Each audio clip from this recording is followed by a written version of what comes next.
आलेलो आहोत रोपवेमध्ये आता आणि आता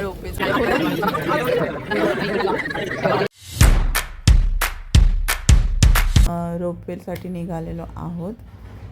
दर्शन करून आल्यानंतर एक बोलावंसं वाटतंय. हर किसी को नहीं मिलता है ये दरबार, हर किसी को नहीं मिलता है ये दरबार, खुश नसीब है हम कि माँ ने हमें इस लायक समजाए. रोपेला गर्दी बघा किती जास्त आहे. आता पुढे चाललो आहे आम्ही हळूहळू. तर गाईज आता आम्ही आलेलो आहोत रोपेमध्ये आणि आता आम्ही वरती चाललेलो आहोत भैरवनाथ बाबाचं दर्शन घ्यायला. तर का भैरवनाथ बाबाचं दर्शन घ्यायचं त्याच्या मागची स्टोरी अशी आहे की वैष्णोदेवी माता आणि भैरवनाथ बाबाचं भांडण झालं होतं.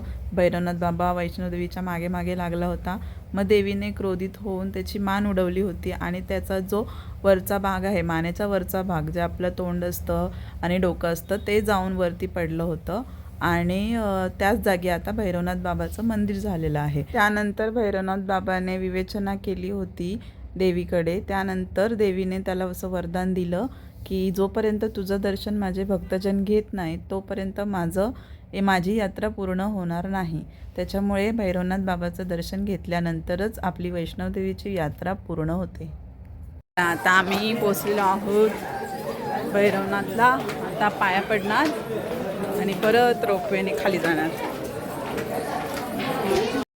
सो फ्रेंड्स, अशा प्रकारे आमची सर्व पूर्ण यात्रा संपलेली आहे. इथे आम्ही खाली आलेलो आहोत. खूप सुंदर दर्शन झालं. देवीला बघून खूप बरं वाटलं. जय माता दी. माझे ब्लॉग बघत राहा. तुम्हाला आवडले तर नक्की लाईक, शेअर, सबस्क्राईब करा. कमेंट करा तुम्हाला कसे ब्लॉग आवडतात ते आणि माझे ब्लॉग बघत राहा. थँक्यू. Good night everyone. जय माता दी.